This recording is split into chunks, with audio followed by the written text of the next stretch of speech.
Bien, para dar inicio a la segunda parte del tercer Foro Global de Energía de esta tarde, invito a la ingeniera Virginia Barreda, jefa de Contratos y Asuntos Regulatorios de Gas Natural de Ocinermin, a hacer la presentación respectiva de los panelistas. Adelante. Buenas tardes. Muchas gracias por su participación en este tercer Foro Global de Energía organizado por Ocinermin. También me gustaría agradecer a quienes están participando vía streaming desde Arequipa, Chiclayo, Huancayo, Piura y de otras localidades de Lima. Luego de haber escuchado desde esta mañana interesantes exposiciones de expertos y reconocidos profesionales que en representación de sus países nos han explicado sobre cómo ha sido la evolución del sector energético a lo largo de más de 2 décadas en sus países, podemos concluir que tenemos algunos puntos en común y que todos hemos ido aprendiendo a lo largo de este tiempo. Resulta enriquecedor poder haber escuchado las experiencias de nuestros países vecinos como Chile, Colombia, Argentina, Brasil, etc.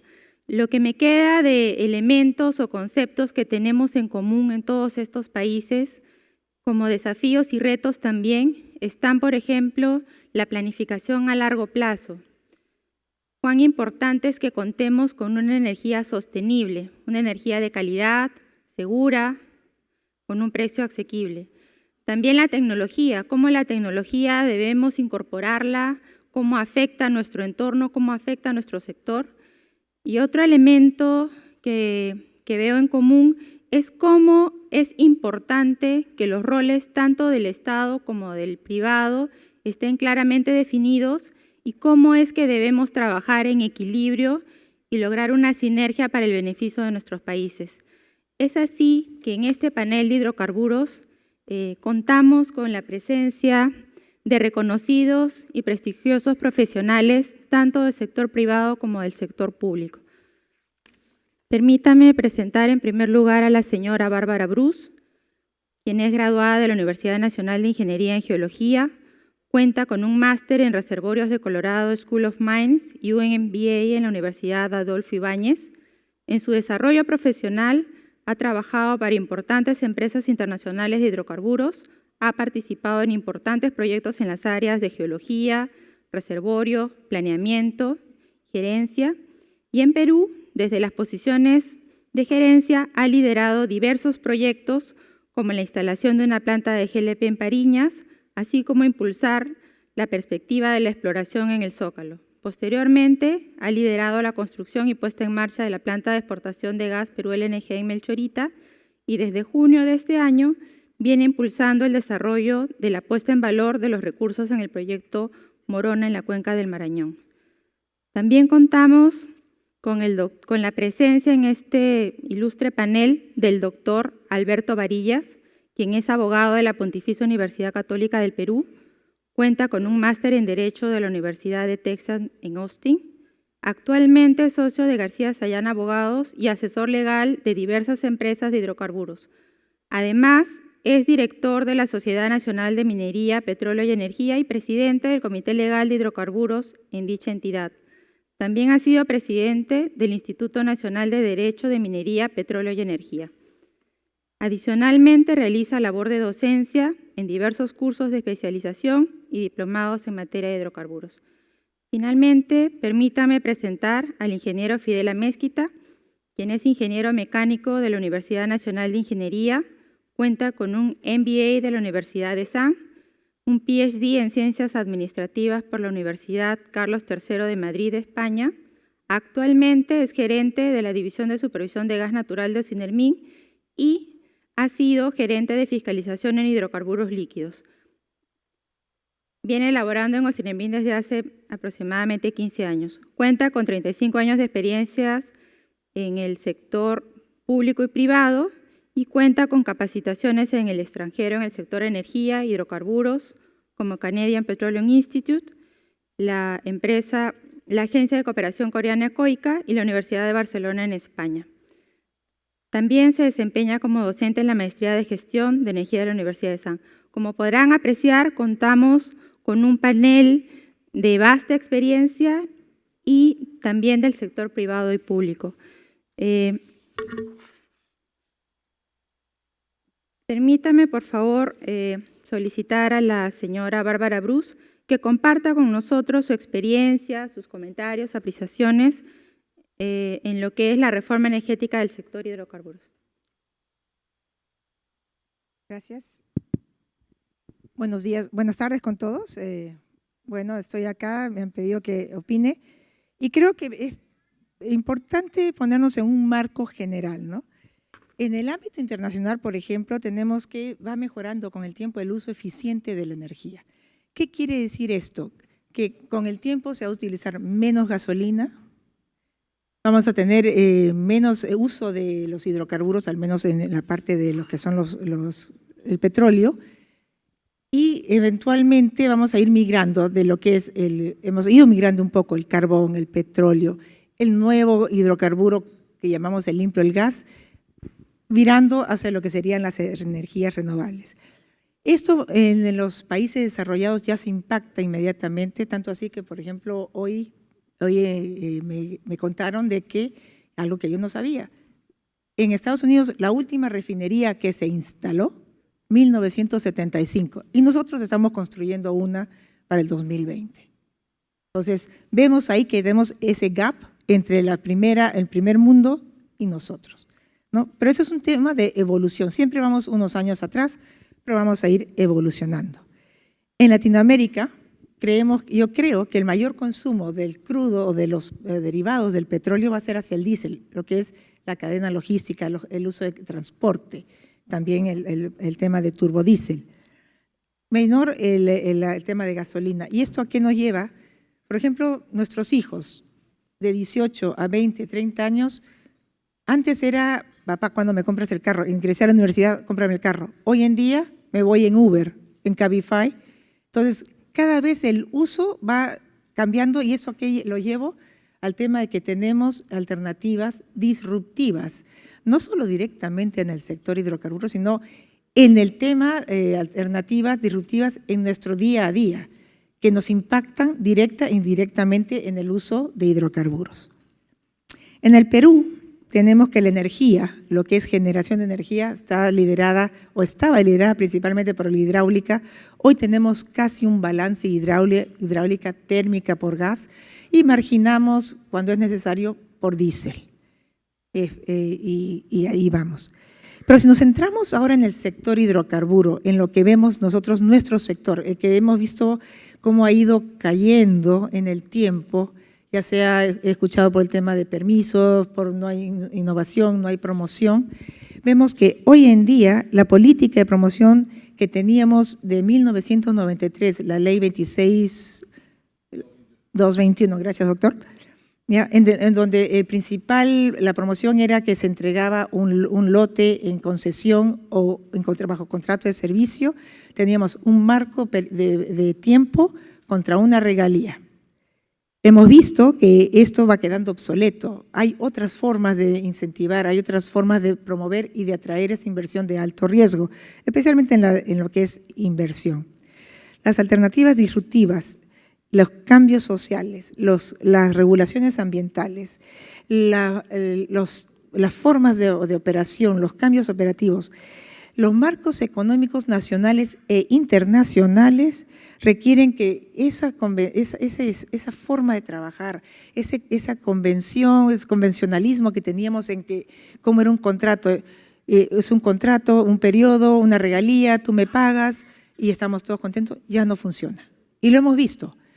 Hemos ido viendo cómo se envejecía o se arrugaba esa presencia de hidrocarburos de lo que éramos una uva, una red globe gordita, bullante en el 93, 94, 95, a una pasa chiquitita que no se ve y que cada vez es menos significante en nuestra economía y en nuestra presencia de lo que es en el tema de ser un sector dinámico, como lo éramos, ¿no? Entonces, la semana pasada estuve en un foro internacional en Buenos Aires donde se presentaban Ecuador, Argentina, Brasil y Colombia en cómo en los últimos 18 meses habían cambiado su estructura contractual para volverse a ser atractivos.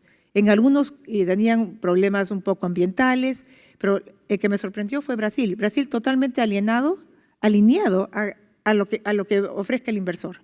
Petrobras ya no era un requisito que tenía que ser partícipe de los contratos. Gran cambio para Brasil. Ecuador ofrece los contratos de servicio y todo el riesgo ambiental se lo come el Estado. O sea, uno entra tranquilo. ¿Por qué? Porque si hay un tema, el Estado sale y responde. En Colombia están tratando de ver cómo agilizar y volver a tener ese dinamismo que tenían al principio de los 2000, del año 2000. Entonces, yo escuchaba eso y decía, ¿qué nos falta acá? Hemos dado vuelta y vuelta desde hace más de 4 años tratando de ver una salida y no la vemos. Ahora estamos hablando que estamos presentando una nueva ley o una revisión de la ley orgánica de hidrocarburos. Pero si va a ser más de lo mismo, vale decir, un periodo de tiempo de que 20 años o 30 años para petróleo, 40 para gas, tiene que haber un pago de regalía, porque hay un compromiso de canon para la región, creo que estamos llegando a lo mismo sin tener esa flexibilidad y ese dinamismo que hoy requiere la empresa nueva. Hoy no tenemos las empresas, los montos de inversión no tienen el tiempo de los 4, 5, 10 años que teníamos hace 20.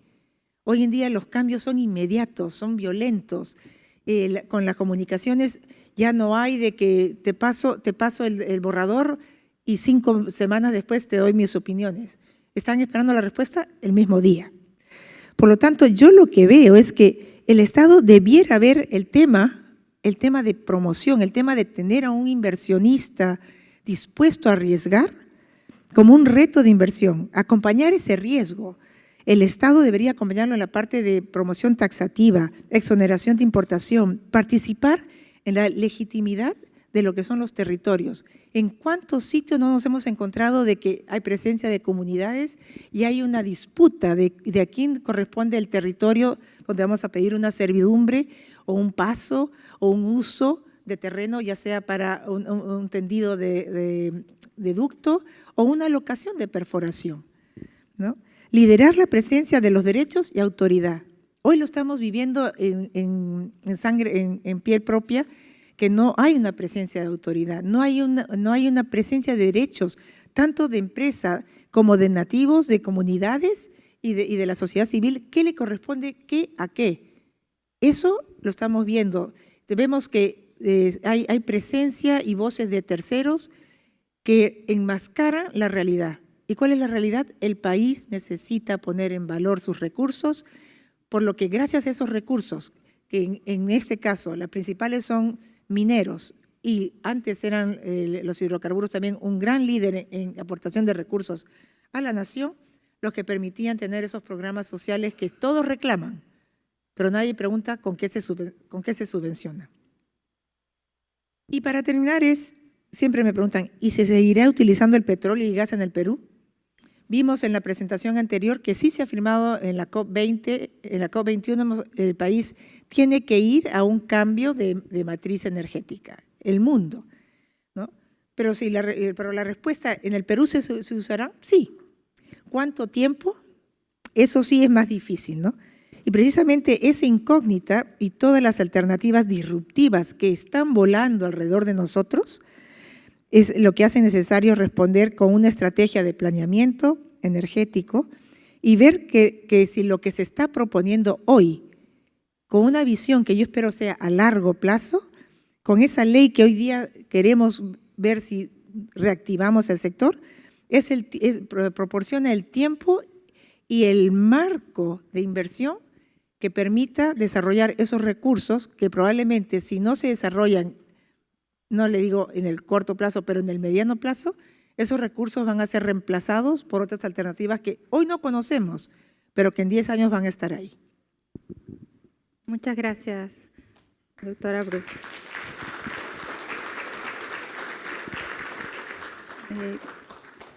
Quisiera mencionar antes de dar paso a nuestro segundo panelista, aquellas personas que deseen hacer alguna consulta tienen unos papelitos para apuntar. En segundo término, invitamos al doctor Alberto Varillas para que comparta con nosotros de igual forma su experiencia, comentarios o apreciaciones sobre las reformas energéticas en el sector hidrocarburos. Gracias. Gracias. Hablar de las reformas energéticas en el Perú y particularmente en el tema de hidrocarburos sería un ejercicio realmente depresivo, porque en los 5 años del gobierno anterior ciertamente no hubo ninguna reforma que pudiese llevarnos a promover la exploración y explotación de hidrocarburos, por una razón muy sencilla: la exploración y explotación de hidrocarburos no tenía ninguna prioridad en el gobierno anterior. Más bien hubo un esmero y un esfuerzo dedicado por crear todas las condiciones necesarias para evitar que la actividad se desarrollara como se había venido desarrollando antes.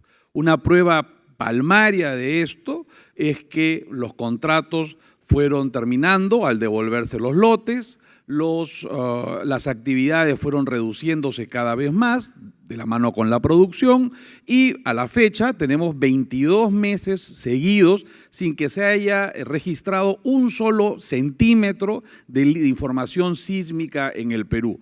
Obviamente eso es el resultado de la pérdida de interés de los inversionistas en sacar adelante sus proyectos. Lo que tenemos en este momento es poco menos de la mitad de los contratos en fuerza mayor por razones de orden ambiental, social, referido a permisos administrativos que no se obtienen, etc. En fin, ese diagnóstico dramático ya lo conocemos y no los voy a cansar más con eso. Yo quisiera ser más bien un poco optimista, porque la Sociedad de Minería, desde que comenzó este gobierno, estuvo trabajando algunos proyectos de modificación a la ley orgánica para que finalmente la situación en la cual se encuentra la industria de la exploración, el upstream concretamente, pudiese de alguna manera revivir y retomar el dinamismo que tuvo en los 90, a comienzos de los 90, y sobre todo como consecuencia de los cambios que se hicieron en la ley orgánica en el año 2000, entre el año 2000 y el 2004, 2008 y hasta el 2010 más o menos. Doctor, discúlpeme un momento la interrupción, por favor. Quisiera informar para tranquilidad de todos los presentes que este olor que sentimos un poco a quemado, que no se preocupen, que ya se han tomado las medidas, ha sido un problema pequeño del reflector que ya se solucionó. Gracias. Disculpe, doctor. Un tema eléctrico y no de hidrocarburos, por si acaso. Ok. Para que después no venga aquí o Sinermin a multar al… Ok. Muy bien. Terminamos con un paz sin saber leer ni escribir. Este es un tema de los eléctricos. Ok. Muy bien. Entonces, ahora, yo quisiera, pese a todo, ser optimista y ver el vaso, en vez de verlo medio vacío, verlo medio lleno. Ha costado 1 año y medio o hasta más lograr que el Ejecutivo recoja parte de las propuestas que se hicieron para la modificación de la Ley Orgánica de Hidrocarburos. Esto ya se ha hecho, ya hay un proyecto, el proyecto ya salió del Consejo de Ministros y la semana pasada entró al Congreso. ¿Es un gran proyecto? No es un gran proyecto. ¿Es un proyecto que va a generar inversiones de 12.000 millones de dólares como salió en el periódico el otro día? No lo sé, honestamente no lo creo. Además no hay forma de saber de dónde habrá salido ese número. Pero es un proyecto que permite que contratos que están ya referidos a campos maduros y que se encuentran, por ejemplo, en sus últimos años de existencia, tengan la posibilidad de conseguir una prórroga, lo cual puede ser muy positivo al animar a los contratistas a seguir invirtiendo y no simplemente a dejar que pase el tiempo y esperar que venza el contrato sin ningún aliciente para continuar con la inversión en sus campos, por un lado.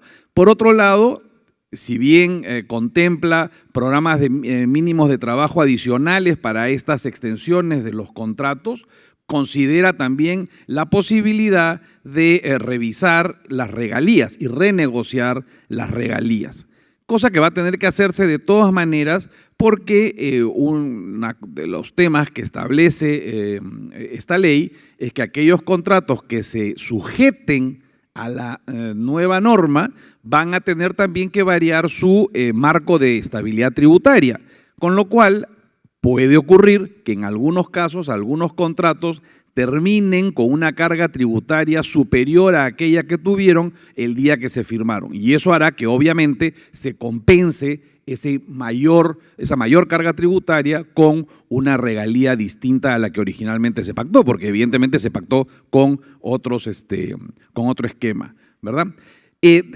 Hay un fortalecimiento institucional de Perupetro, tampoco es que Perupetro pase ahora a ser una superinstitución pública, pero sí recibe algunas autoridades que no tenía, que tenía el ministerio, que ahora las concentra Perupetro, y que van a permitir ciertamente un mejor funcionamiento de parte de ellos.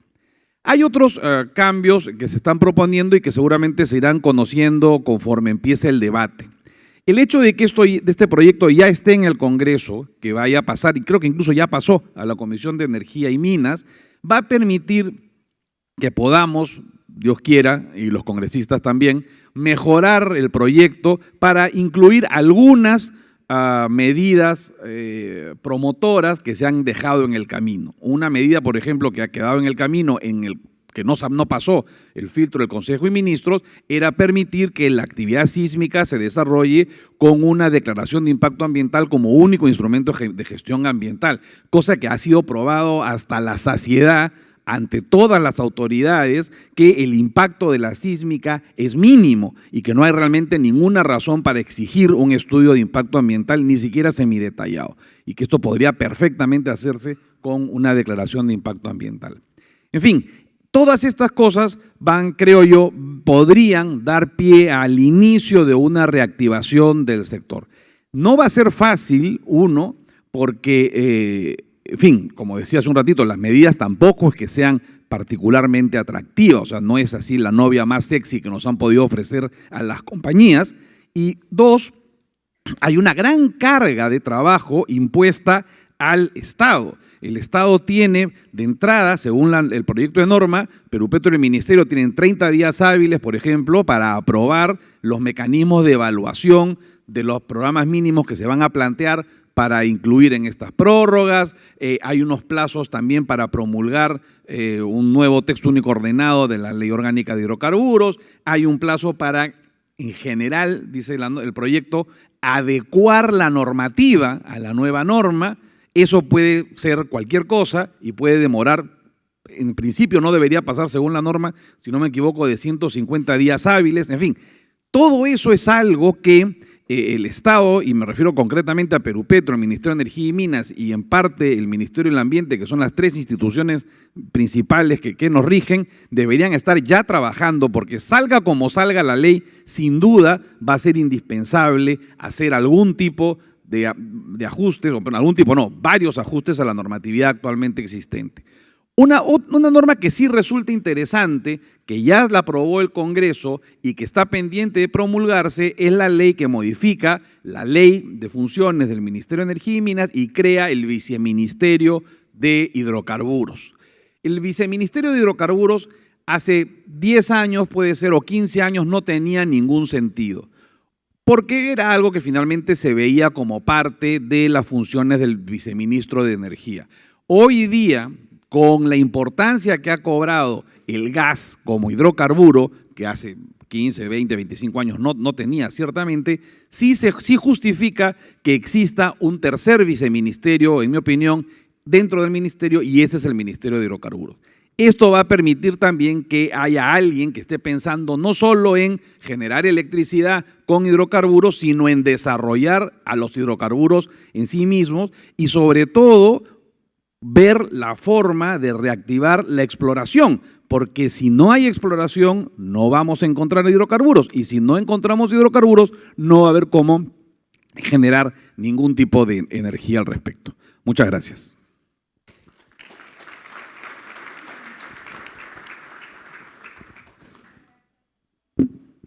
Doctor Varillas, finalmente cedemos la palabra al ingeniero Fidel Amezquita.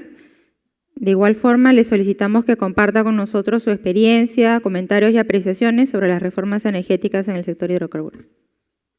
Bueno, muchas gracias, buenas tardes con todos.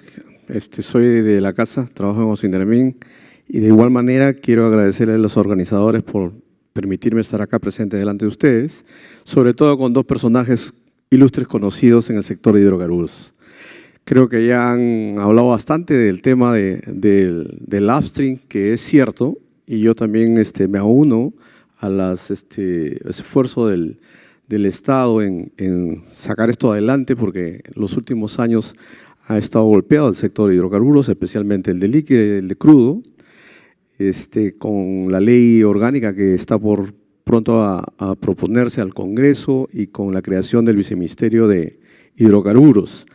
Yo sí quisiera más bien, agradeciendo también a los expositores que nos han acompañado toda la mañana y haciendo un benchmarking de lo que sucede en nuestros países vecinos, traté de tomar nota de algunas cosas puntuales de lo que se mencionó en el transcurso de la mañana vinculado al sector de hidrocarburos, que creo que deberíamos tener en cuenta, tomar nota, por ahí algunos ejemplos que me decían, para que no lo vuelvan a hacer, para que no cometan el mismo error, y quizás algunas cosas muy interesantes que han tenido los países vecinos y que nosotros deberíamos tener en cuenta, nuevamente reitero, para no cometer los errores. Voy a empezar con el expositor de Chile, que tomé nota de algunas cosas que mencionó en la mañana, y me quedó claro, por ejemplo, que tienen el tema del gas natural con el GLP. Acá tengo amigos que conozco del sector GLP, varios del sector de gas natural, y tienen el problema del sustituto, ¿no? Después, más adelante, Víctor Ormeño también lo habló respecto al tema del FICE, que financia tema de GLP y financia gas natural. Entonces, un sustituto respecto al otro.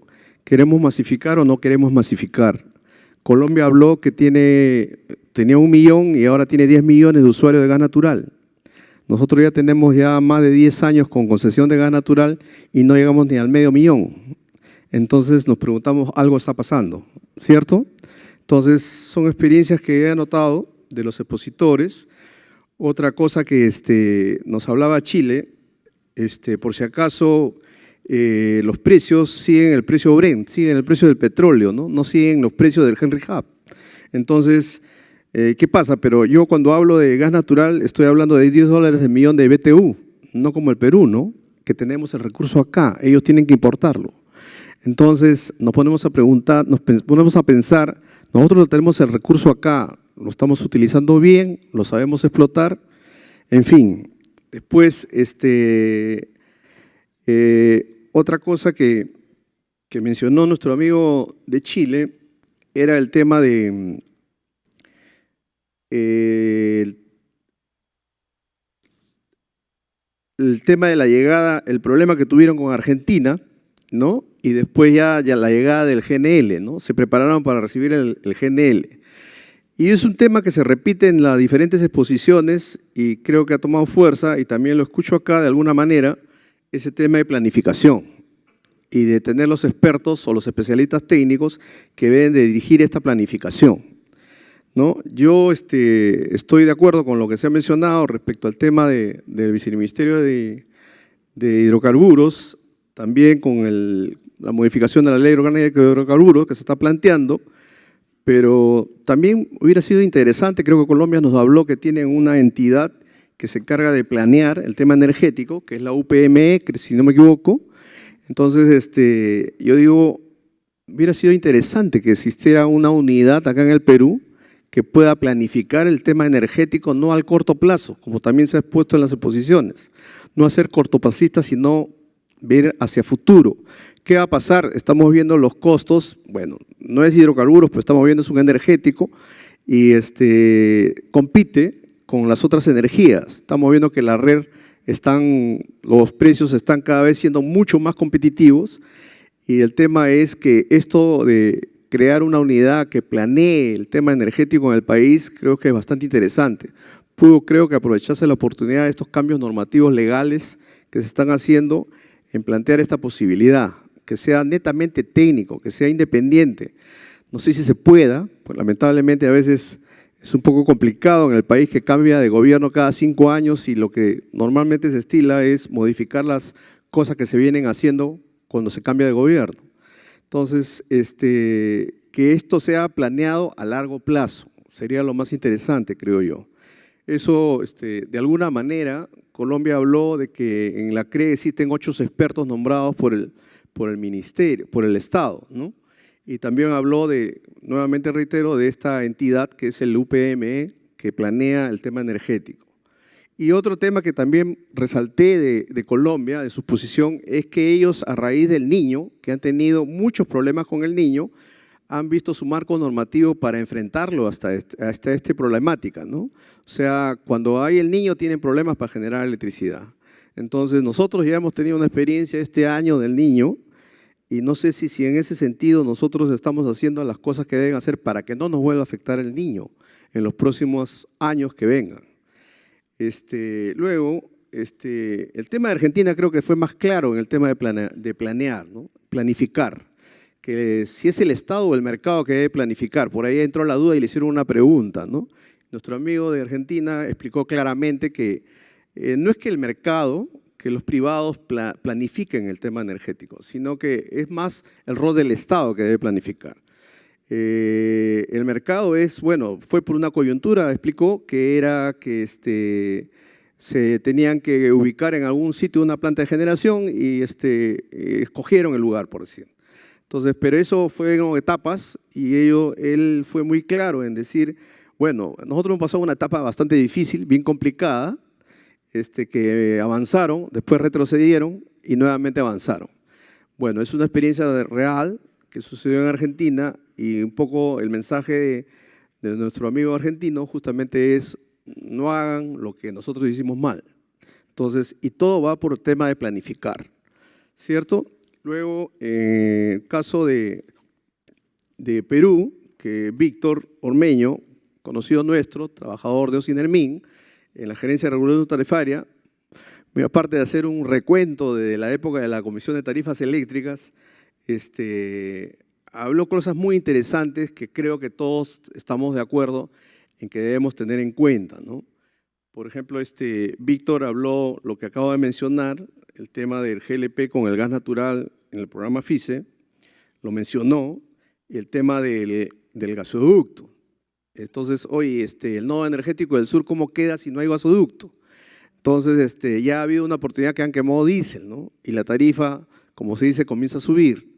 Entonces, ¿qué hay de alternativa? Esto creo que es, al final regresamos a lo que estoy mencionando, el tema de planificación. O sea, debemos planificar para que no esperar a que suceda racionamiento eléctrico, ¿no? O sea, yo creo que una de las cosas más importantes del gasoducto era justamente darle redundancia al sistema, llevando gas a la parte sur para poder generar electricidad. Bueno, ya no hay este ducto, entonces no sabemos, y Víctor lo decía, cómo va a ser, porque si ya no hay forma de financiarlo, no se sabe cómo va a caminar ese proyecto. Bien, eso lo decía Víctor como desafíos. Y por último, nuestro amigo de Brasil, cada vez que veo y escucho a los amigos brasileños, veo pues un mucho más grande del mundo, ¿no? O sea, bien grande Brasil, todas sus cosas de Brasil son grandes, su generación, su potencial, su demanda, en fin, ¿no? Es más, en sus diapositivas hace una comparación mundial de algunos países grandes y es verdad, es más grande que todos los países que estamos alrededor de él, ¿no? Entonces, aún así, mencionaba André que, y lo mostraba con sus cifras, el potencial mayor es su hidro, pero tenían gas también, generación con gas, y era el segundo, de acuerdo al porcentaje, era el segundo después del hidro, ¿no? Entonces, pero aún así decía que no tenía gasoductos, no tenía desarrollado todo el tema de gas, más tenían el tema de hidro, pero también su preocupación grande es que a futuro este hidro, el tema de días para reservar o acumular agua, iban decayendo en el tiempo, ¿no? También me quedó claro eso. Y por último, todos hablaban de la tecnología, ¿no? Víctor habló algo, creo, respecto al tema de vehículo eléctrico, ¿no? Entonces, y ya hablando del tema de los hidrocarburos, hace poco salieron la noticia que Inglaterra ya suspendió el uso del diésel, ¿no? Para futuro, ¿no? Entonces, digamos, ya, si un país como el primer mundo, Inglaterra, ya está diciendo que no va a usar diésel, entonces, ¿qué cosa van a usar los vehículos de carga? Ya la última vez también salió una noticia del Tesla que sacó un camión ya. Entonces, creo que nos queda claro que parece que se va a ir por el vehículo eléctrico. El desarrollo del vehículo eléctrico que va a ser mayor y con costos de energía como la fotovoltaica, no me sorprendería. Bueno, yo he tratado de hacer un resumen de las exposiciones de nuestros amigos que han venido gentilmente a colaborar en este foro y creo que algunas cosas tenemos que tener en cuenta para que en el Perú y en nuestro país y sobre todo en el Estado veamos estas experiencias y tratemos de implementarlas, mejorarlas quizás y poderlas dictar a futuro. Creo que eso es todo por mi parte. Muchas gracias. Muchas gracias, ingeniera Mezquita. No sé si tengan preguntas que nos han alcanzado. ¿No? Ok. Palabras finales, doctora Bruce.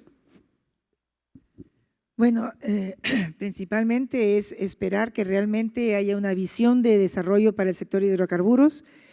Tenemos muy claramente en el país la cuenca gasífera, que es en la zona de Camisea, y la cuenca de lo que es el petróleo, tanto en la cuenca norte de Marañón y la zona de Pucallpa, como el Zócalo continental y la zona de Talara.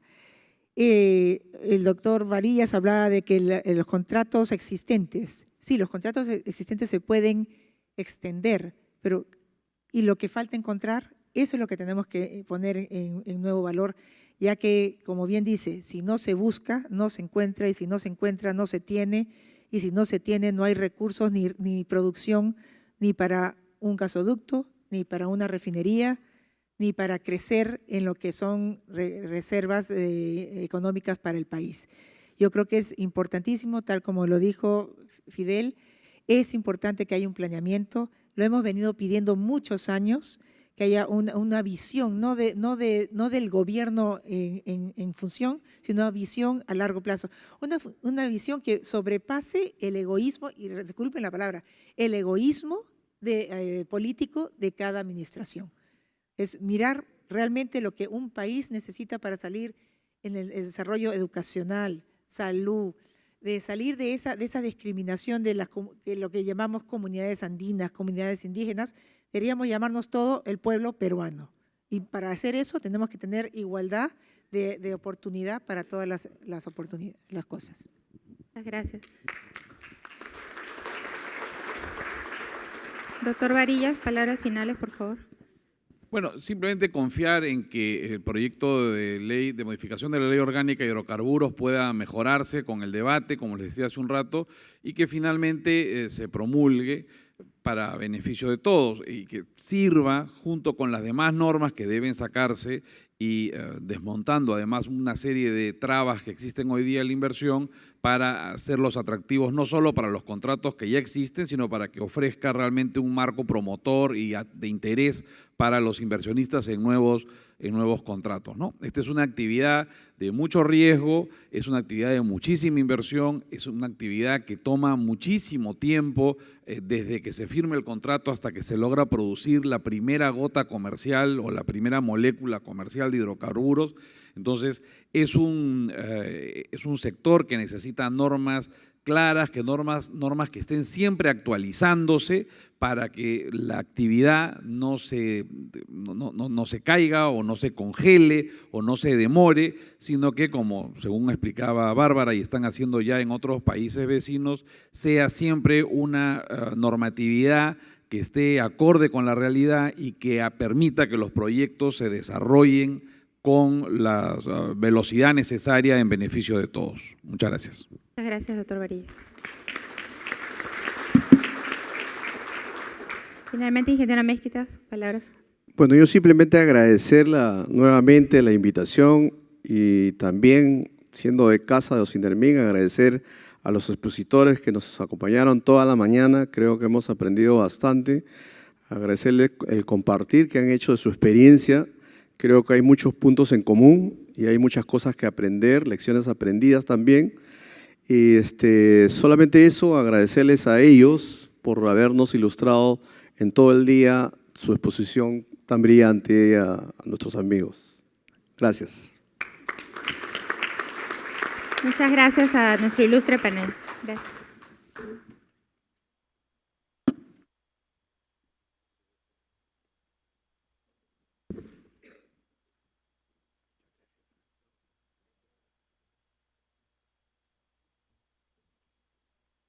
Muy bien, renovada nuestra gratitud para Virginia Barreda, que ha oficiado como moderadora de este magnífico panel sobre hidrocarburos.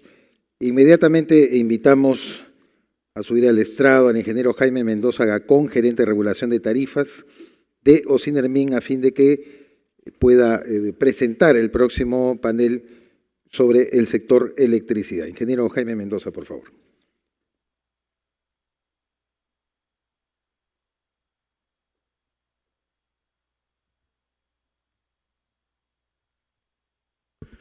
Buenas tardes a todos. Es un honor moderar este panel de expertos en el sector de electricidad. El tema que vamos a ver está referido a la reforma energética en el sector de electricidad que fue iniciada hace 25 años con la Ley de Concesiones Eléctricas. Al respecto, tenemos como invitados de lujo, para empezar, al ingeniero Víctor Carlos Estrella, quien tiene una experiencia gerencial de más de 25 años en el sector de energía y minas, ocupando distintos cargos gerenciales en los sectores de generación, transmisión y distribución, electrificación rural, energía no convencional y actividades de promoción a la inversión privada en concesiones mineras, remediación ambiental y supervisión de la seguridad minera de mediana y gran minería del país.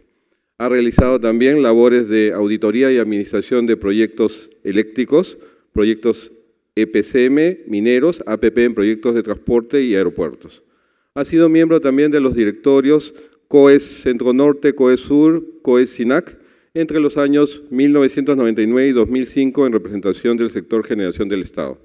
Entonces, demos la bienvenida entonces al ingeniero Víctor Carlos Estrella.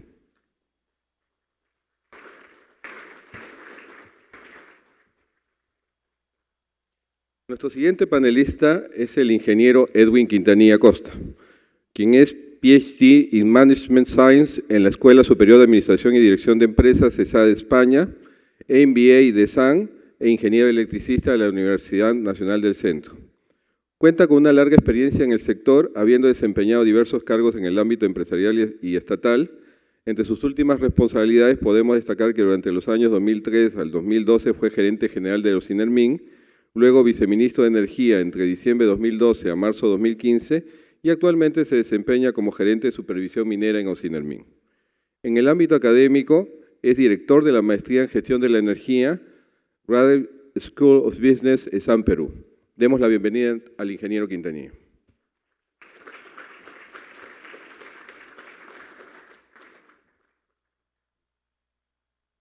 Y como tercer panelista, tenemos al ingeniero Guillermo Castillo, que es ingeniero egresado de la Facultad de Ingeniería Mecánica y Eléctrica de la Universidad Nacional de Energía, con un Master of Science en Ingeniería Eléctrica de Potencia por la Iowa State University. Cuenta con más de 35 años prestando servicios en consultorías en temas de energía, análisis técnico y económico de proyectos de generación, transmisión y distribución de energía eléctrica, y actualmente realiza sus actividades profesionales como director de estudios de Protecna Consultores, SAC.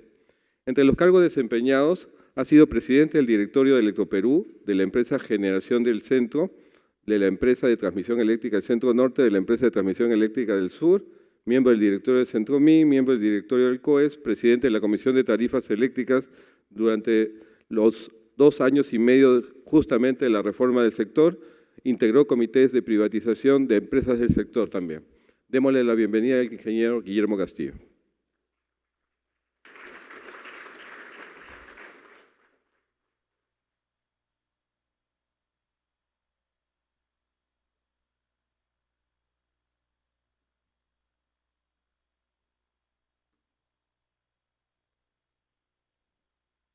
Bueno, los lineamientos para este panel son simples. Cada expositor tendrá aproximadamente 7 minutos para su ponencia. En caso de que estén cerca de acabar, les alcanzaremos un aviso. El tema es interesante, reforma energética hace 25 años. Hemos visto cómo otros países de la región, como Chile, Colombia, Argentina, Brasil, ¿no?, han tenido también reformas en sus países. Y nosotros empezamos haciendo reformas y nos ha ido en alguna manera bien.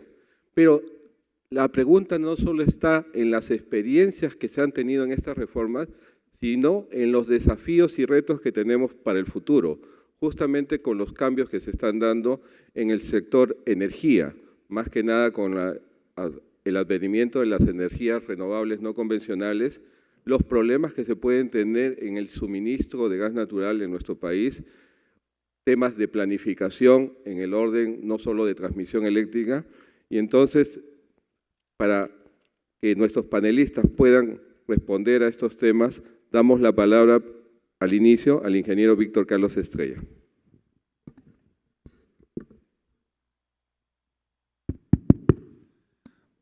Buenas tardes con todos. Muchas gracias por la invitación. El tema, yo quisiera empezar con un PPT muy rápido, debido a que actualmente el sector eléctrico es bastante controvertido por la problemática vigente. Por eso quisiera empezar por el lado más positivo y al final podríamos tocar ciertos puntos. El avance que está teniendo, especialmente en este último año, el Ministerio de Energía y Minas.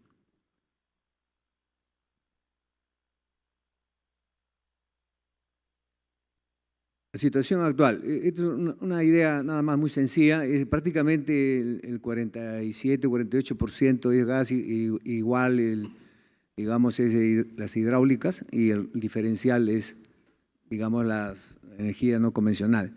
Como verán, es casi es un 50-50. Se ha hablado bastante del tema del margen de reserva. Lo real es de que tenemos ahí más o menos alrededor del 65%, va variando el margen de reserva, lo cual es aparentemente alto, pero también se debe tener presente de que si entran los diésel ya no es una energía muy importante, mejor dicho, más barata, sino sería una reserva con energía cara. Queríamos también hablar del potencial energético, lo que de gobiernos anteriores y se sigue mejorando. Hemos culminado una serie de estudios del potencial hidráulico. El Perú básicamente es hidráulico. Ahí redondeando 70.000 megavatios. Ese es algo que no nos olvidemos lo que tenemos en el país. El potencial solar, lastimosamente no hemos logrado hacer todavía el mapa, pero sí está ahí en términos de referencia y los próximos meses vamos a hacer pues como una especie de atlas del potencial solar del país. Otro que sí se ha hecho ya es el mapa del potencial eólico. Eso es una sorpresa para muchos, probablemente son 20.000 megavatios que tenemos como potencial. Y muy poco se ha dicho, pero le hemos dado bastante énfasis en esta grande reforma que quisiéramos hacer de las centrales eléctricas puestas en servicio este año, ¿no? Hay 106 megas y 246 millones de dólares. ¿Qué cosas se ha puesto en línea de transmisión este año? Ahí nuevamente, está el detalle, hay 1.303 kilómetros y hay una inversión de cerca de 600 millones de dólares, ¿no? La más conocida es la línea Mamo. En proyectos de generación, mucho se dice que ya no hay generación, sin embargo este año se han logrado los 184 megavatios con una inversión de 306 millones de dólares. ¿Qué es lo que mucho se ha hablado de la subasta red, las 4 subastas red? Para que tengan una idea, la subasta red, la primera y la segunda tienen ciertas flexibilidades, la tercera y cuarta son un poco más duras en su contrato. Y acá están los resultados de la primera subasta red, hay 65 megavatios y en la segunda van por los 85. Hay una inversión ahí entre los dos alrededor de 280 más o menos. En la tercera subasta de la red son 160 megas y esta es más numerosa. Esto está ahorita en ejecución, todo lo que está en azul, todo lo que se viene y se van a terminar ya. En la cuarta subasta red, digamos que ya tenemos ya potencial instalado total de 411 megavatios. Esto debe estar, acá sí aparece ya la biomasa, por ejemplo, hidráulica, solar, eólica. Queríamos tocar este tema de la línea de transmisión porque es bastante relevante para, más que nada, en la ejecución del presupuesto de energía en bienes, la inversión era muy baja, por no decir casi cero. Ya ahora a la fecha ya se tiene una longitud de 1.285 kilómetros y hay una inversión total de 758 millones de dólares. ¿Qué es lo que se viene en la línea de transmisión? En la línea de transmisión ahí tenemos la de Tintaya a Zángaro, más o menos redondeando 60 millones de dólares. Acá también tenemos los proyectos del plan de transmisión 2015-2024 y que sumado a la del 2017-2026 salen 323 millones de dólares. Acá hay un tema muy relevante que es el enlace La Niña-Piura y los próximos días o las próximas semanas estaremos sacando ya la nueva Piura hasta la frontera con Ecuador. Es decir, ya esto lo estamos alistando los expedientes y se va a remitir a Proinversión para una nueva subasta internacional. Entonces sería una cuarta línea que estaría acá agregado que no está, porque todavía está en preparación en el Ministerio, pero ya es un hecho que se va a la frontera con Ecuador. Muy rápido, las interconexiones nacionales que se ha avanzado. Perú tiene la política de, digamos, dentro del grupo andino. Y acá, por ejemplo, Colombia, Ecuador, hace una rápida visión. Está Perú, Ecuador, Perú, Chile, Chile, Bolivia. Y acá sí entramos un poquito al detalle con Ecuador. Lo nuevo que acá se está expresando es que Piura ya se va a licitar hasta la frontera con Ecuador, donde hay dos alternativas para interconectarnos. Próximamente, como vuelvo a decir, lo vamos a presentar ya a Proinversión para la licitación pública internacional. La inversión, sin considerar la línea de la nueva Piura a la frontera, son 522, o sea que esto debe llegar a cerca de 800, 900 millones de dólares. Con Perú-Bolivia sí, nuestra interconexión no es tan, digamos, no hemos hecho mucho hincapié. Sin embargo, ya se están haciendo todos los estudios con el financiamiento del BID para un futuro, digamos, empezar, digamos, con una posible interconexión, una línea de 220. Con Chile, este es el caso más, ¿cómo podría decir? Que andamos con bastante cuidado.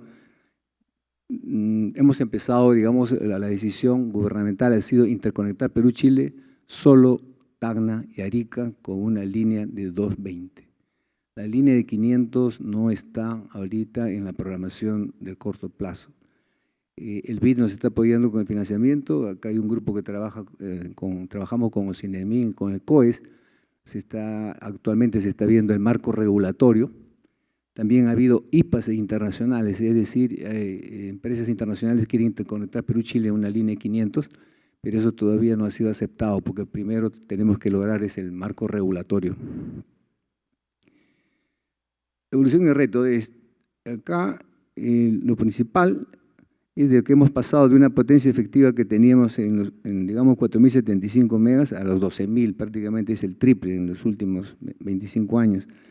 Después lo mismo en la cantidad de líneas de transmisión, cómo se ha avanzado. Ahora la tendencia es en las redes inteligentes. Acá quisiera hacer un comentario. Tenemos más o menos 4 años a 5 años que no sacamos el reglamento de generación distribuida. Estamos trabajando este punto ya y en unos 2 o 3 meses deberíamos, digamos, a darle a conocer a todos ustedes por lo menos un avance. Ahora, la generación distribuida lo estamos dividiendo en dos. La generación dentro de la distribución y la otra es generación distribuida pura, es decir, los smart grids y todo lo que es, digamos, en paneles solares, en edificios, en las ciudades, etcétera, etcétera. Después también hay que tener presente con la red, estamos evaluando para el próximo año probablemente una subasta, eso lo tenemos que coordinar con COES y con OCINEMIN, pero sí hay la intención de hacer esto, pero ya no sería en las mismas condiciones anteriores, tiene que ser prácticamente el libre mercado sin prima red, probablemente con potencia firme. Después también de la promoción de la ley de concesiones, digamos, hay un desarrollo eficiente del sector generación y también es necesario mejorar nuestra calidad de servicio por parte más que nada de las empresas estatales. Esto es en resumen digamos, lo que tenemos en el corto plazo. Ahora, los grandes retos que nos quedan, pues, es la problemática actual que tenemos, digamos, sobre oferta. Comentaba otro día con un chileno y nos decía, yo le decía, tenemos un problema sobre oferta, y él me decía, bueno, suerte de ustedes, hay gente que tiene problemas más bien de déficit de oferta. Entonces, ahora, ¿qué hacer? Mientras antes nos quejamos que no teníamos en la década de los 90 energía, no teníamos luz, y ahora nos quejamos de que hay en exceso y los precios se deprimen. Lo que sí puedo comentar, lo que hay que tener presente es el cliente, el usuario final, porque realmente por él ahorita ningún diario comenta lo que le está sucediendo. No quisiera ahondar en este problema porque es bastante controvertido, si no mañana me sacan un titular que estoy a favor de A o de B. Entonces estamos trabajando en este tema, hay un grupo de trabajo que está viendo estas cosas, pero también el Ministerio tiene sus propios consultores. En las próximas semanas podríamos buscar una solución posible. Adicionalmente, también estamos viendo estas interconexiones internacionales nos podrían ayudar, caso Ecuador que nos complementamos, en supuesto, ojalá sea negado, de que no salga a tiempo el gasoducto del sur. Entonces, alguien critica, por ejemplo, dice, ¿por qué ustedes no hacen nada? Pero estamos viendo, como usted le estoy demostrando, que ya nos vamos a interconectar con Ecuador de manera silenciosa, ¿no? Y eso sería pues unos 600, 800 megas que tendríamos como una especie de backup de acá a unos 4 o 5 años aproximadamente. Aparte de esto, hay unos temas unos retos realmente difíciles. La principal es la declaración del precio de gas, creo que todos ustedes los conocen. ¿Cómo arreglarlos? Un poco difícil. Alguien gana, alguien pierde. La torta es la misma.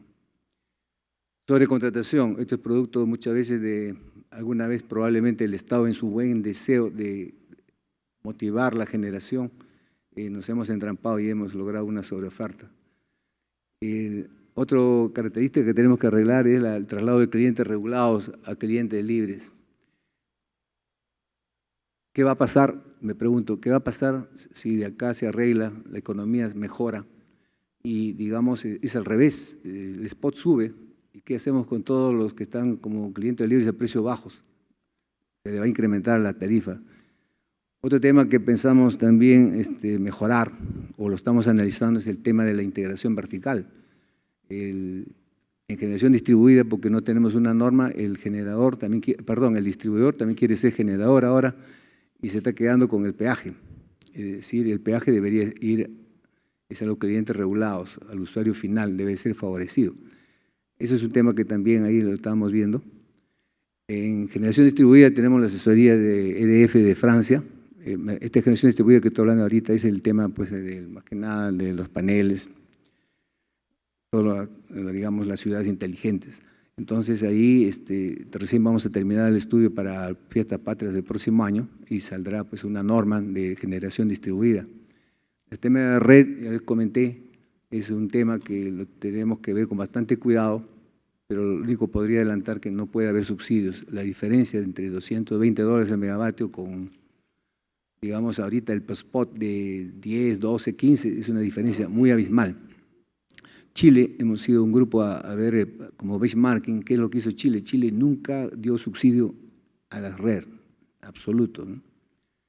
Después, otro tema que tenemos también es el incremento de los costos marginales hacia el 2022. Tenemos que ver en lo posible, de manera limpia, incrementar los costos marginales.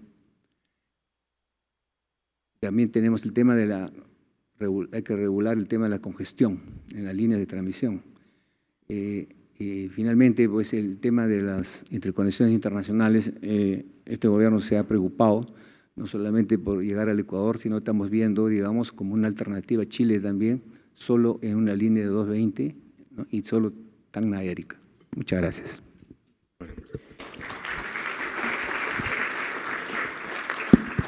Agradecemos las palabras del ingeniero Víctor Carlos Estrella. A continuación, las experiencias, retos y desafíos de la reforma energética con el ingeniero Edwin Quintanilla. Gracias. Bien, buenas tardes.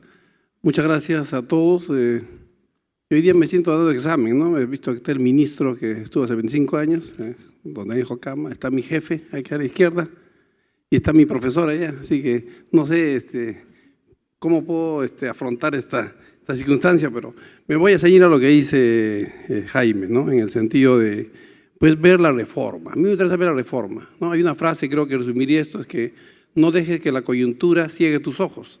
A veces uno puede tener un problema puntual, si está bien eso, creo que preocupa, pero yo iría un poco más allá en ver la reforma como un tema integral.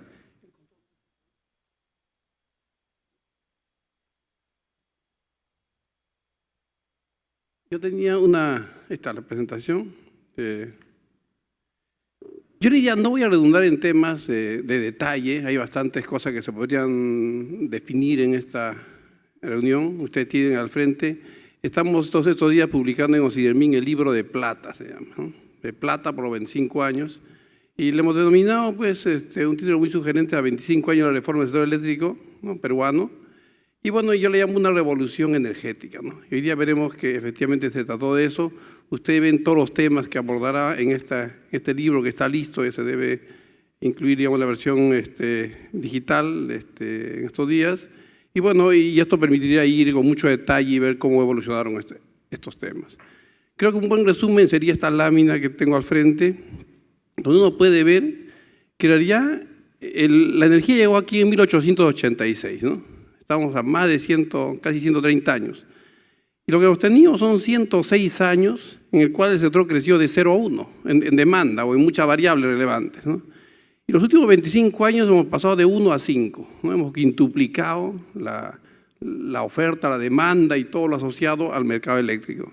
Esto implica que nuestra generación ha sido testigo pues, de una revolución. Efectivamente, lo que hoy día tenemos casi como regla es que cada 10 años la demanda se duplica y por tanto la oferta también. Entonces el desafío es más el futuro que el pasado, ¿no? Entonces necesitamos seguir en esa dirección. Algunos dicen que esto se va a ralentizar, creo que eso es de esperar, pero sin embargo en 25 años eso no ha sucedido y bueno, y seguiremos una tasa que es razonable y a lo que yo le llamo un buen problema, ¿no? Tenemos un buen problema, es un problema. Si no vamos a tiempo, tenemos restricciones sobre el particular.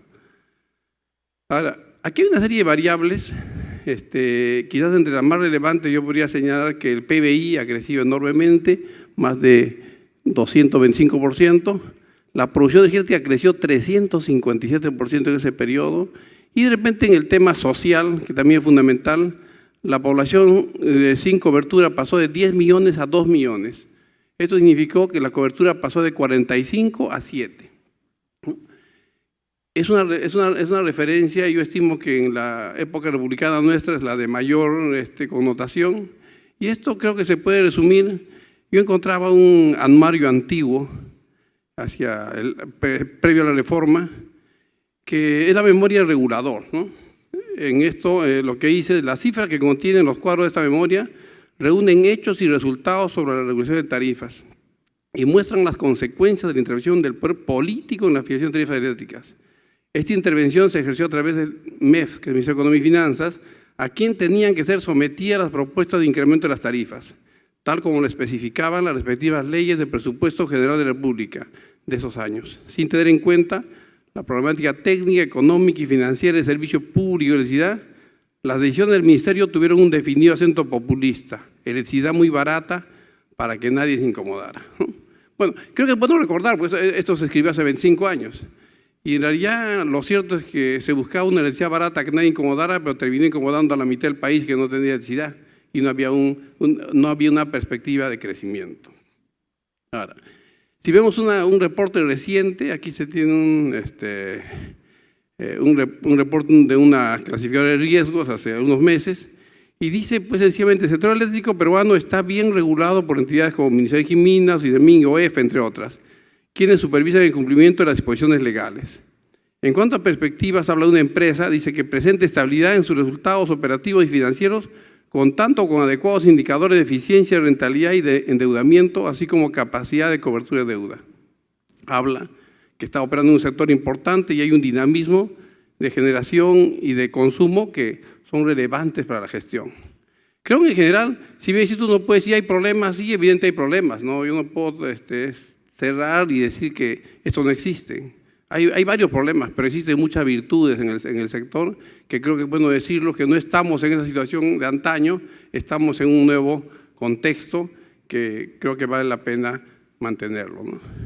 Hemos tenido muchas leyes, ¿no? Desde 1956, teníamos leyes cada 10 años, así que hemos cortado la maldición de los 10 años y ahora estamos haciendo una ley de 25 años, ¿no? Porque siempre había un gusto de cambiar cada 10 años las normas y creo que es una ley que debe tener un horizonte largo plazo como amerita muy bien la energía. Ahora, entre los temas relevantes que a mí me gusta destacar es cómo se ve la política energética, la competitividad energética versus la competitividad global. Este es un tema relevante. El Foro Económico Mundial ha hecho evaluación en los últimos 5 años, desde el 2013 al 2017. Y en los 5 años el Perú aparece entre primero o segundo lugar en competitividad energética. Algunos me decían en los primeros años, no sabemos si se habrá equivocado el World Economic Forum o el Estado ahora manda a hacer el reporte, pero bueno, primero son 5 años seguidos que no hay un error y segundo que el Estado no tiene ninguna participación en ese panel de expertos.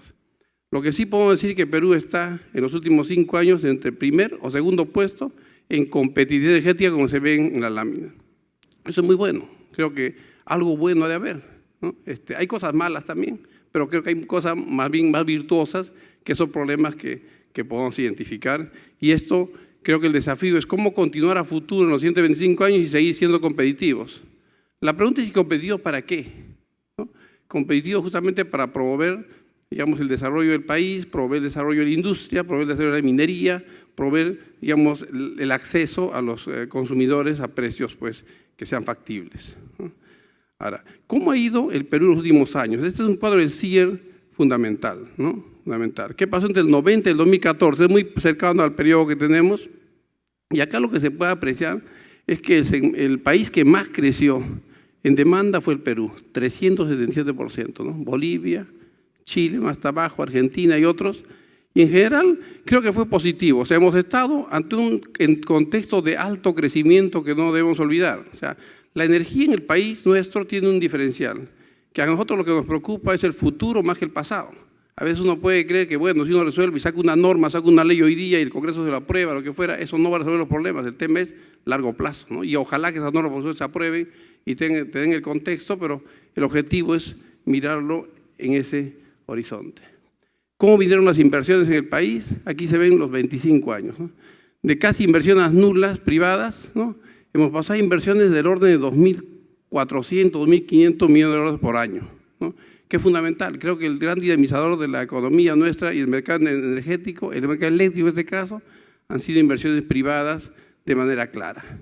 Creo que esperar que estos recursos lo haya puesto el Estado sería una ilusión, creo que habría que decirlo con todo su nombre, porque tampoco se tienen otros sectores que tienen más necesidades que este, ¿no? Ahora, se tienen temas como calidad de servicio, que están mejorando, todavía altos diría yo, una tarea pendiente en el sector. Hay niveles europeos u otros niveles que debíamos efectivamente alcanzar, índices de economía más desarrolladas. Es una labor pendiente en esta materia. La electrificación, ya lo mencionaba inicialmente, hemos pasado de más o menos algo menos del 57% al inicio de la reforma, hoy día andamos en 93%, y así como somos los primeros en competitividad energética, somos los últimos o penúltimos, pero en Sudamérica, en cobertura eléctrica. Creo que ahí también hay un desafío enorme de cerrar esa brecha. Es fácil decir que hemos avanzado al 93%, pero si estaríamos dentro del 7%, creo que nuestra posición sería totalmente diferente, ¿no? Habríamos esperado ya más de 130 años en ese cierre de cobertura, que también es una labor pendiente. Ahora, respecto a las perspectivas. En esa perspectiva es importante decir, claro, a esta altura lo que nos preocupa es el futuro, ¿no? Ya el pasado tuvo su correlato, tiene su libro de plata, se puede revisar, etcétera, y creo que es bueno valorarlo. Pero sin embargo es importante ver qué viene a futuro.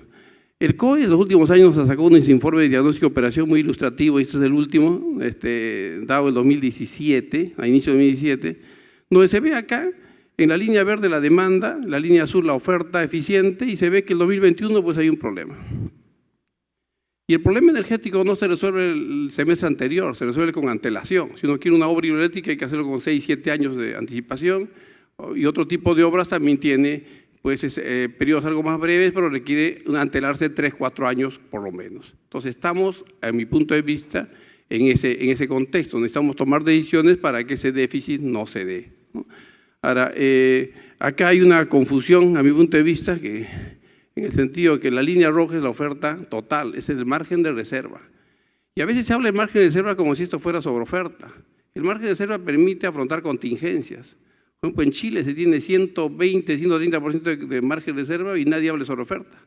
Porque obviamente se tiene pues, esa energía, esa capacidad justamente para afrontar fenómenos del niño, para afrontar otro tipo de contingencia, en el caso nuestro, por ejemplo, eventos en el gasoducto. Entonces, en resumen, la perspectiva es aquí clara. En 2021 necesitamos hacer una revisión. O sea, ahora, ahí eso se resuelve de varias formas. Uno, incrementando la oferta, otra es disminuyendo la demanda y la tercera es rezando, ¿no? Para que esto pueda un poco reducirse, pero creo que no es la mejor alternativa. Así que en ese escenario, lo que yo les puedo decir es que si efectivamente aquí hay un tema, el 2021, que se corrobora en diversos estudios, ¿no? Aquí he traído una fuente que es COES, que es muy ilustrativa, y esto si lo vemos, yo estaba revisando los otros últimos 3 informes que ven las perspectivas del 2028, y las 3 tienen, yo diría, un común denominador, ¿no? El primero de ellos dice: el proyecto de generación eficiente mayor con menor tiempo de implementación sería el gas del sur, con el que se reducirían los posibles periodos de déficit de generación eficiente. Y acá indicaba que en el 2019 había un problema de déficit. Después, en 2015, el mismo informe dice: del presente análisis observa lo importante que es el gasoducto sur peruano, que ingresa a lo más año 2020 y que de estar en servicio a partir del 19 podría evitar el déficit menor de generación eficiente. Bueno, y el 2017, ya recientemente, se corrobora lo mismo y dice: si no se considera la disponibilidad de gasoducto en el sistema, solo se contará con generación eficiente en 2021. Para el periodo 2022 a 2028 se estima que existirá déficit de generación eficiente creciente en el tiempo, que sería suplido por la operación de la generación existente en base a combustibles líquidos para atender la demanda.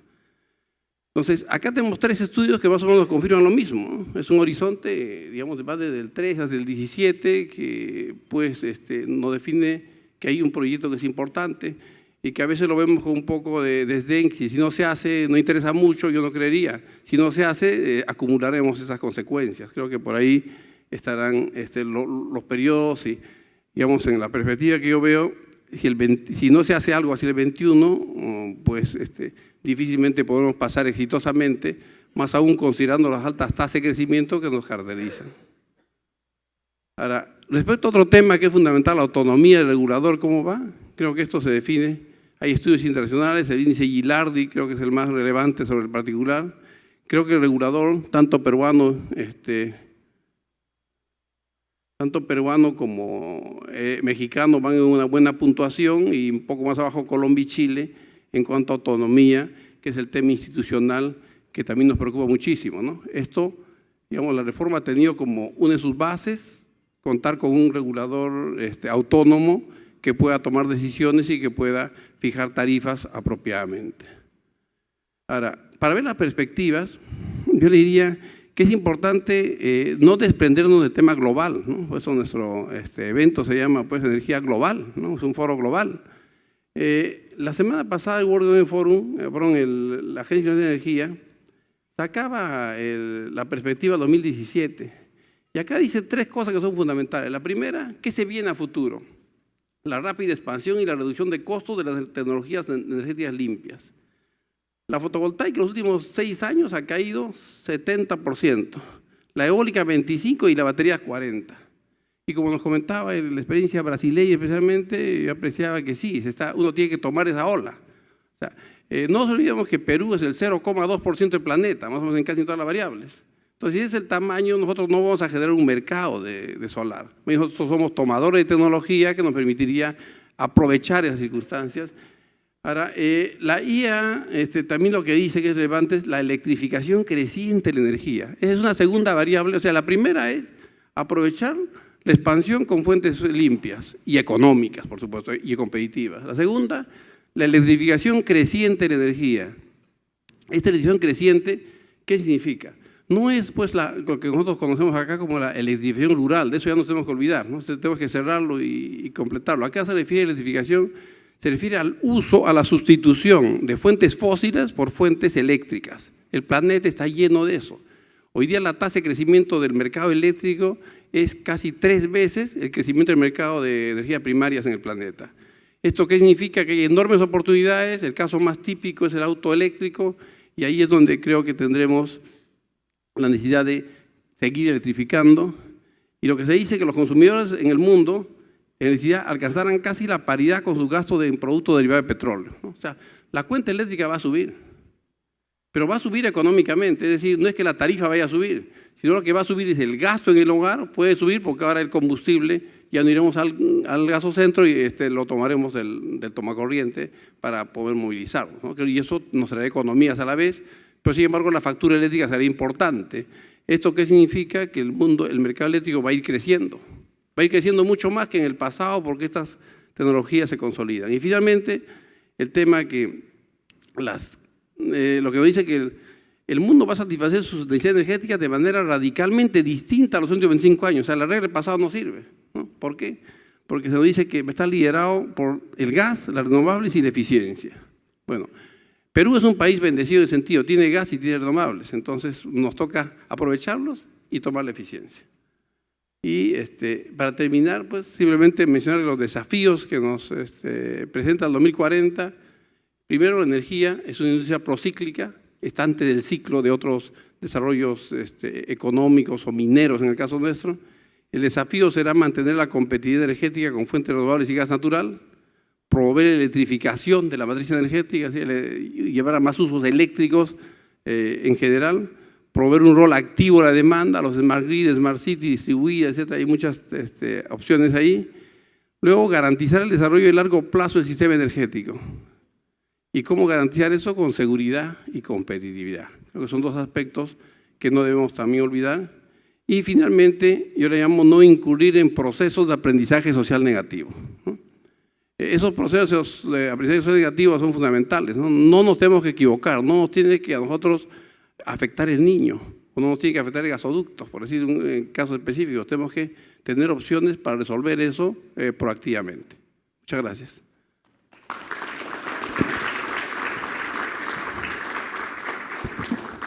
Muchas gracias. Agradecemos la exposición del ingeniero Edwin Quintanilla. Y a continuación, las experiencias sobre la reforma energética en el Perú en estos 25 años, sobre todo de un ingeniero, un experto que conoce el tema, dado que ha sido secretario de la Comisión de Tarifas Eléctricas en su momento, ¿no?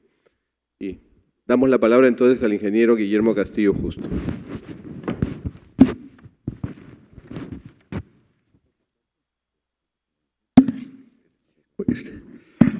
Muy buenas noches, ¿ya? Tardes. Muchas gracias. Voy a ir rápido para que nos vayamos a la casa también rápido. En agosto de 1990, con el ingreso de un nuevo gobierno del presidente Fujimori, se iniciaron una serie de reformas en la economía y la estructura administrativa del país. Y una de las reformas fue la del subsector eléctrico, que tenía como principal y gran problema las cuantías de las tarifas por la energía eléctrica. Este problema había dado también base a otros en el subsector, como la falta de mantenimiento, la falta de ampliaciones necesarias, la eficiencia administrativa, etc. Las pérdidas técnicas y comerciales en los sistemas de distribución eran muy altas. Las máquinas térmicas para generación tenían eficiencia baja por falta de mantenimiento. El petróleo estaba sobre los pisos de las centrales eléctricas y teníamos un problema también duro, que era que los rotores de las centrales hidroeléctricas ya estaban excediendo o acercándose al límite de las horas recomendables de operación que nos daban los fabricantes. Es una cosa que muy poco se conoce. Esto lo conocían los operadores de las centrales eléctricas y los directivos de la Comisión de Tarifas Eléctricas. Las empresas tenían una superpoblación de trabajadores. En ese momento, en el 90, habían 15.000 trabajadores en las empresas. El Perú estaba en una inflación tremenda y había problemas de todo tipo en todos los sitios.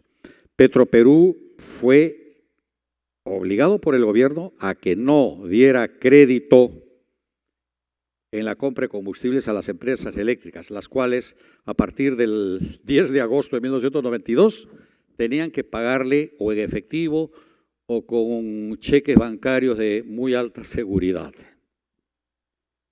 Esto trajo apagones. Las empresas llamaban de Iquitos, Chiclayo, Ica, etcétera, para hablar con el presidente de la Comisión de Tarifas y decirle: no tenemos plata para comprar combustible. Y la respuesta que les daba el presidente de la Comisión de Tarifas era: no arranquen los generadores térmicos. Naturalmente que esto trajo apagones y problemas con el servicio. La comunidad financiera internacional y los países integrantes del Club de París comenzaron a venir al mundo para decirle al Perú: Perú, estamos contigo. No vamos a permitir que te hundas. Tienes que salir adelante. Tú no puedes ser vencido por el terrorismo, que en esos momentos era rampante. Vamos a ver cómo sales. Vamos a revisar tu deuda. Vamos a ver cómo puedes pagar y vamos a ver cuánto te condonamos, etc. Y todas las misiones que venían querían conversar sobre ¿y qué hay del sistema eléctrico? ¿Qué piensan hacer con el sistema eléctrico? Y naturalmente el Ministerio de Economía y Energía y Minas les decía: vayan a hablar con la Comisión de Tarifas Eléctricas, que es el ente autónomo por ley que fija las tarifas de energía eléctrica. En las conferencias que hay en estos últimos 25 años, yo no he escuchado hablar qué ocurrió entre agosto del 90, que este periodo comienza con esa noche en que el ministro de Economía cierra su exposición diciendo: y que Dios nos ayude. Y me consta que lo dijo con todo el corazón puesto en la frase, porque el Perú recibió el shock más profundo. Yo no estoy al corriente del shock que sufrió Alemania en los meses que siguieron al término de la Segunda Guerra Mundial, pero sí he oído hablar que se llevaban billetes en carretilla para pagar cualquier cosa. El Perú sufrió un shock que no lo han aceptado Turquía, Italia, España y otros países que en los últimos 10 años fueron instados a reformar su economía. El Perú y los peruanos sí pasamos a través de ese shock. Y qué suerte que 25 años después y desde muchos años atrás podemos decir: y pasamos con éxito.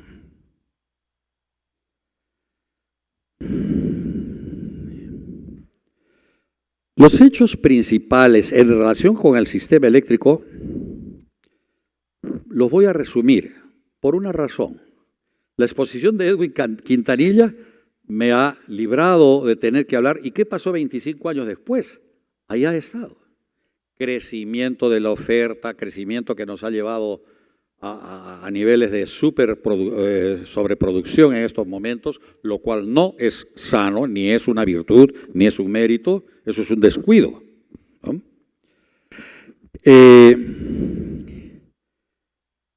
La Comisión de Tarifas Eléctricas, que fue, así como cualquier otros organismos reguladores que habían, hubo dispositivos después de ese 8 de agosto que decía: y los organismos regulatorios de los servicios públicos tienen que calcular la tarifa de forma técnica adecuada y llevar a niveles de equilibrio esto para que el servicio se sostenga, etcétera, etcétera, etcétera.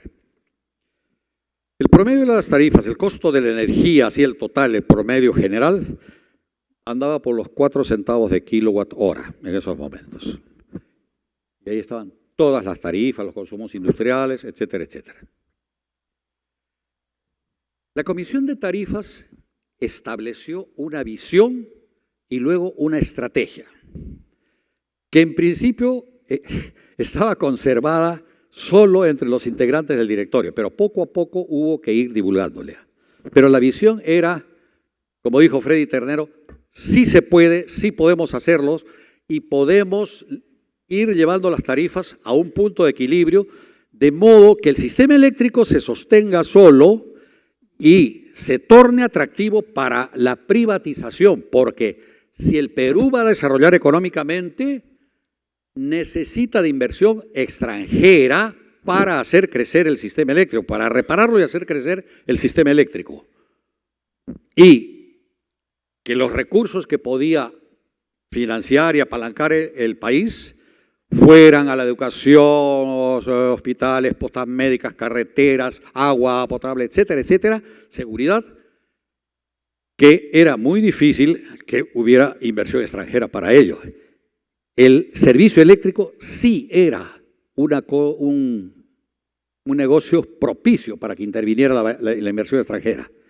Difícil en carretera, difícil en educación, después sí ha sido posible.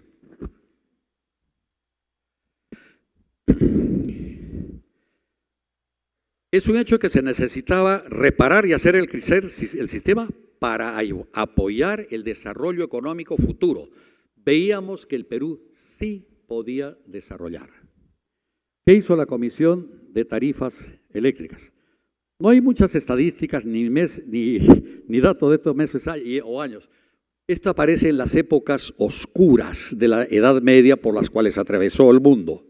O para decirlo de una manera más sofisticada, esto se parece a los primeros microsegundos después del Big Bang, en que ocurrieron cambios violentos, se crearon las partículas elementales, se manifestaron las 4 grandes leyes que gobiernan el universo, y desde allí el universo comenzó a ser lo que, bueno, ahora vemos. Algo así pasó en el Perú. Y eso, hasta donde yo lo puedo conocer, no ha pasado en ningún otro sitio del mundo. Turquía no quiso reformar y apretar su economía como Alemania se lo exigía para refinanciarle la deuda hace 2 o 3 años, creo que fue esto, etcétera. Los peruanos masticamos la piedra y los peruanos construimos nuestra reforma, conducidos por un gobierno o conducidos por organismos reguladores. Pero aquí los héroes, estoy convencido de ellos, fueron Juan el Usuario, ese nombre que usábamos en aquellos tiempos de la Comisión de Tarifas Eléctricas.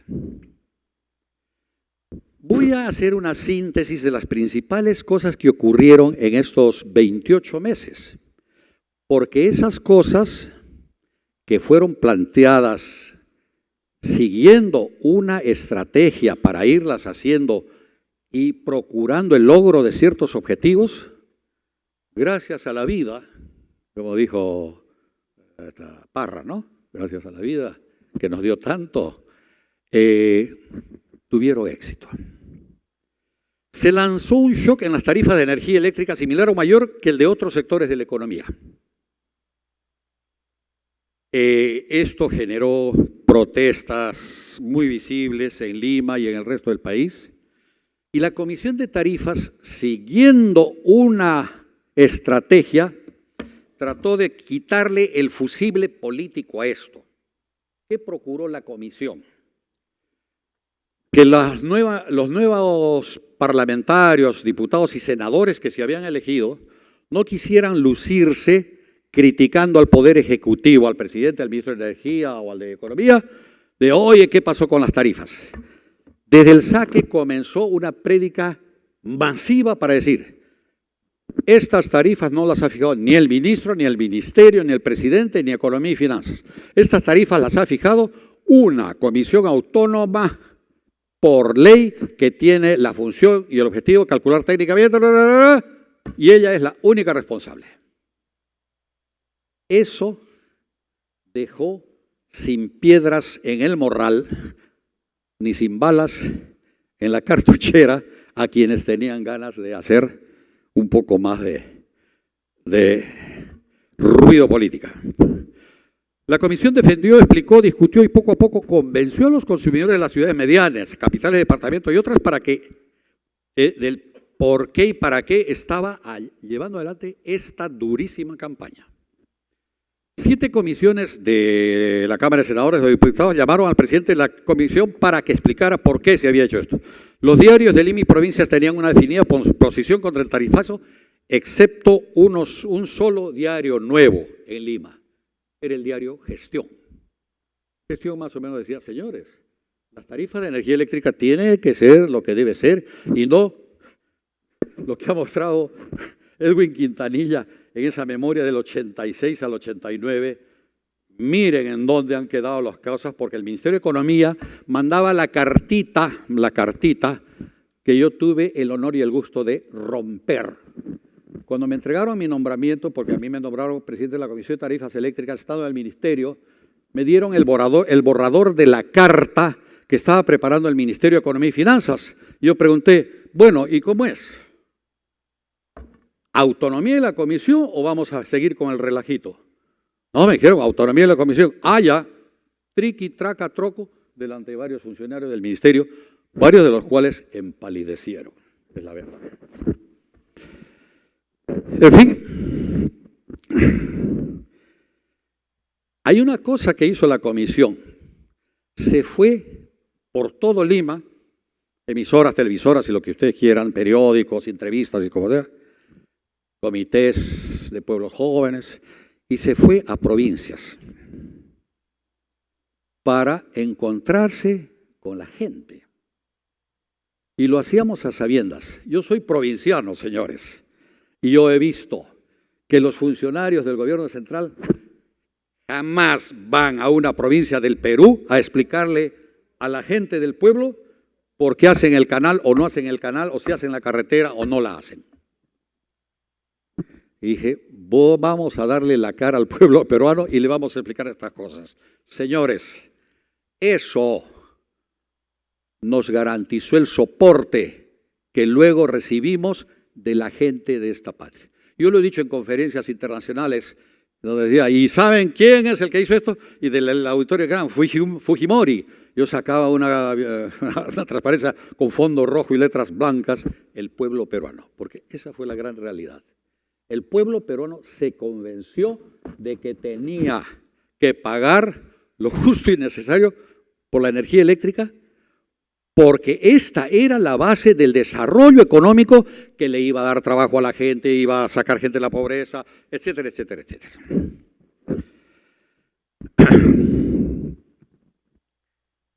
Y la estrategia originalmente diseñada tuvo éxito. Nadie le preguntaba al presidente, ni al ministro, ni a nadie más de que la tarifa, por qué, ni qué cuántos. Iban y preguntaban a la Comisión de Tarifas Eléctricas, que hacía sus conferencias de prensa para explicarle a la gente que había subido la tarifa, que no desperdiciaran energía, que esto, aquello y el otro, y nos golpeábamos la espalda para decir, vive el Perú y sereno y vamos para adelante. Otra cosa que se hizo era retirar los impuestos que rápidamente digo, ¿no? Retirar los impuestos que traía el recibo de energía eléctrica. El recibo de energía eléctrica se volvió un colector de impuestos, al punto de que acumuló 122% de sobrecarga en las tarifas comerciales altas, industriales altas, digo, de consumos altos, y en las domésticas altas. Pues ya, como el 70 y tantos % de la energía traía esta sobrecarga que llegaba al 122%. Subíamos la tarifa y subía la sobrecarga. Esto lo entendió clarísimamente el presidente Fujimori y en 3 o 4 decretos de urgencia llegamos casi a cero en pocos meses. La comisión también desarrolló toda una campaña con las empresas regionales para decirles, ahora que van a cobrar esto, no boten la plata, no la malgasten. Señores, úsenla para reemplazar cables, con lo cual disminuirán pérdidas, etcétera, etcétera. Y hubo toda una sinergia positiva de entusiasmo del sí se puede, sí lo vamos a hacer, sí lo estamos haciendo. Se comenzó a calcular tarifas basadas en costos marginales. Y acá veo a este hombre que me ha dado un enorme gusto darle un abrazo salido de mi corazón, porque fue un consultor a quien lo trajimos de Chile, el ingeniero Juan Sembrano, que está acá con nosotros. que dejó a su familia, a sus hijitas, que no te he preguntado por ellas, para venir a trabajar a Lima en momentos en que nos reventaban los coches bomba y tarata y tal otra cosa. Al punto que un día él me lo dijo: Guillermo, ya no puedo ir a Lima, tengo hijas pequeñas. Juan, le dije, nos encontramos en Tacna y nos fuimos a trabajar a Tacna junto con gente del Banco Mundial, porque así era esto. ¿Por qué les menciono esto? Porque estas cosas se pudieron hacer y se hicieron. Y en el Perú sí podemos. Lo que pasa es que hay que mirar, conceptuar, decidir y hacerlo. Para hacer todo eso hay que comprender el fenómeno que uno tiene entre manos para resolver. Juan, muchas gracias por todo lo que hiciste con nosotros esos tiempos. Eres un hombre que te guardamos en el corazón con gran cariño. Bueno, intentamos preparar una modificación del reglamento de la ley, porque la ley no nos dejaba, pues, hacer ciertas cosas. Y ese reglamento no cambiaba las cosas, porque no podíamos atropellar la ley, porque si no el Parlamento venía y decía, ¿qué están haciendo ustedes?, ¿no? Y entonces se inició, y Juan Sembrano nos ayudó a preparar ese proyecto de reglamento, y lo discutimos, y propusimos, y etcétera. Les quiero decir que después del domingo 5 de abril de 1992, si recuerdan lo que ocurrió, disolver, al día siguiente, que fue lunes, comenzamos con la entusiasta determinación del ingeniero que era viceministro de Energía, el ingeniero Daniel Jocama, compañero mío, que lo llamé temprano y le digo, se nos abrió la ventana, vamos a preparar la ley. Oye, yo creí que estabas trabajando desde las 6 de la mañana. Bueno, señores, se trabajó en noviembre del 92, la ley se promulgó, en febrero del 93 su reglamento, y esa ley que fue la Ley de Concesiones Eléctricas comenzó a regir. En agosto de 1982, antes de la ley que fue en noviembre, el 85% de la energía eléctrica que se vendía en el Perú se vendía a precios objetivos, o sea, a precios equilibrados, a precios razonables, ¿no? El precio, ¿qué le llamábamos, Dios mío? El precio razonable o algo así. Y otro poco, un 10%, estaba como a 70% de su valor razonable. Esa fue la velocidad de la campaña que se llevó y que el pueblo peruano apoyó finalmente. Primero toleró, aguantó, pero apoyó. Después vino la ley, se creó la nueva comisión de tarifas según la ley de concesiones, se formaron el COES del Interconectado Centro-Norte y se trabajó para darle capacidad operativa. Anécdotas de eso podría contar muchas. El 3 de agosto de 1993, el COES se soltó su primera orden. Pare, Winco, la máquina que está calentando el cojinete y que yo venía cruzando los dedos, y arranque Ventanilla, la central térmica que consumía petróleo, allá en Ventanilla, ¿no? Para sustituirla. Esa fue la primera orden que dio el COES y que yo me la transmitieron cuando estábamos en un sábado, el sábado 3, en el Hotel la Carretera Central en Santa Clara, en un seminario sobre privatización, porque ya estábamos trabajando en cómo se haría la privatización del sistema eléctrico. Bueno, vino la privatización de las 3 empresas en que se dividió Electrolima, ¿no? Que ahora se llama Luz del Sur, del Norte y Edegel. Y luego se continuaron otros procesos de privatización. Y el sistema eléctrico siguió creciendo hasta que hubo ciertas inquietudes. Claro, después de la batalla todos somos generales.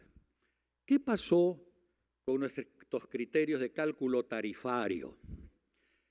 Si recordamos, el cálculo tarifario que está en la ley, en el reglamento, y los INERMIN y la Comisión de Tarifas Eléctricas, está predicado sobre la base de que partimos de un sistema económicamente adaptado, ¿no? O sea, que tiene las suficientes centrales de generación, mejor de varias tecnologías, y una reserva razonable que se paga. Pero el sistema que teníamos en esos momentos no era económicamente adaptado. Entonces, las tarifas que le calculamos, y de esto un poco que nos dimos cuenta en esos momentos, pero era muy difícil, llegamos a decir, oye, ¿por qué no declaramos un tiempo, un periodo transitorio en que no vamos a aplicar todas las cosas de la ley, sino vamos a exceptuar algunas porque no estamos en el equilibrio? Y segundo, reconozcamos que todos los sistemas socioeconómicos o los sistemas, oye, el control de una válvula, de un actuador, tienen una cosa que se llama la constante de tiempo, porque todos los sistemas físicos, mecánicos, electromagnéticos, socioeconómicos, tienen un time delay, un retardo de tiempo entre el momento que tú aprietas el botón y luego que ocurren las cosas que uno quiere que ocurran. Si este es un timbre de tocar, oye, es casi instantáneo. Aprieta, tilín, suena el timbre.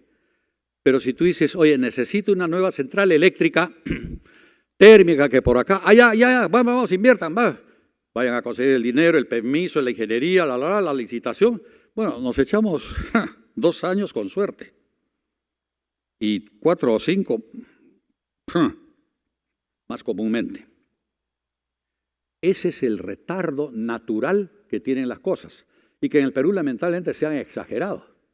Se han exagerado porque muchas cosas están tomando demasiado tiempo. El sistema eléctrico creció con altas tropiezos y correcciones, ¿no?, para apoyar de forma efectiva el desarrollo económico que ha tenido el Perú. Señores, vean, Edwin lo ha mostrado, crecimiento del PBI, crecimiento de la demanda, crecimiento de la oferta. Fue siguiendo casi sin angustias. Un poco el año 2008, el COES la pasaba así con la soga en el cuello, ¿no? Y yo decía, están pasando el platillo. Hermano, baja 10 megawatts, pues, ¿no?, a los mineros. Baja un ratito, unas 2 horas, oye, fíjate tú. ¿Ah? Pero la pasamos, la pasamos.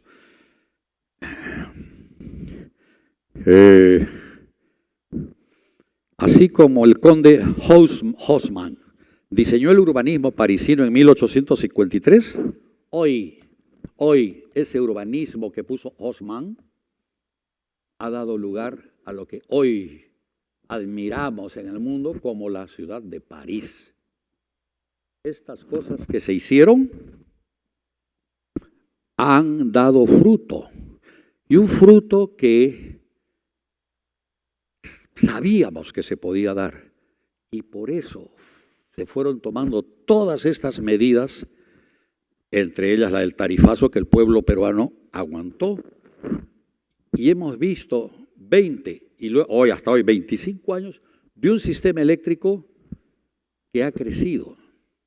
Un sistema eléctrico en el que hay una pluralidad de inversionistas de diversas procedencias.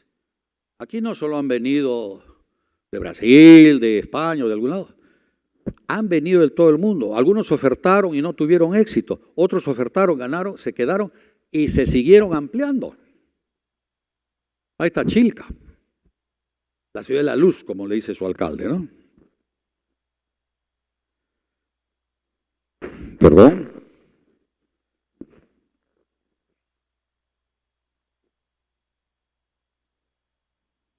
Les he hablado de esto, del problema del sistema económicamente adaptado, que no supimos reconocer eso y no hicimos nada, y por eso nos desajustamos un poco y llegamos ahí por el 2003, 4, 5, 6. El 2004 ocurrió esta maravilla que logramos hacer en el Perú. Llegó el gas de Camisea en agosto del 2004. Y el 24 de agosto comenzó a generar y se conectó al sistema eléctrico la central hidroeléctrica de Yuncán, que tuvo unas épocas de paralización. Esas dos cosas le echaron agua fría a los costos marginales que estábamos viendo, porque el precio del petróleo subía en el mundo y los marginales se nos estaban yendo para arriba. De no haber tenido eso, hubiéramos tenido que hacer una cuota bravísima para pagar el costo de operación de un sistema eléctrico que no tuviera ni camisea porque camisea entró con 300 megawatts que se generaban en Ventanilla, más los 130 hidroeléctricos de Yuncán, echó agua fría al sistema, ¿no? Señores, eso es un poco la narración del camino. Y ese camino tuvo una característica, tuvo una visión, tuvo una estrategia que se siguió con valor de toda la gente que colaboró en esas épocas. Víctor Ormeño me ha hecho recordar a otro gran compañero, el abogado del Ministerio de Energía y Minas, como le decíamos, el Sambo Vallejo, ¿ah? Que ya en paz descansa. Con él preparamos muchos decretos de emergencia y solo para terminar me decía, Guillermo, deja de intentar redactar la parte legal, tú no eres tinterillo. Tú di, yo quiero que suba esto, B, que baje aquel, sí, que me quiten aquello. Tú entrégale eso acá a la doctora tal y ella te lo pone así con toda la quiromancia necesaria y mañana tenemos esto en el peruano. Y así fue. Y así hemos logrado llegar a donde está esta patria nuestra. Mejor no digo, que podría estar mejor, bastante mejor. Muchas gracias. Muchas gracias.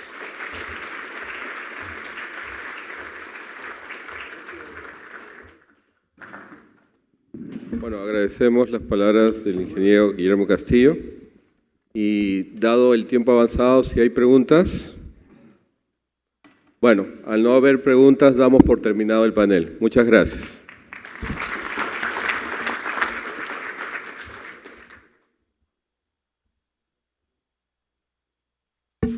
Muy bien, muchas gracias al ingeniero Jaime Mendoza Gacón, gerente de regulación de tarifas de Ocinermin, por haber moderado este interesante panel sobre electricidad. Para cerrar el evento, invito por favor al ingeniero Carlos Barreda Tamayo, vicepresidente de Ocinermin, a fin de que nos brinde unas palabras.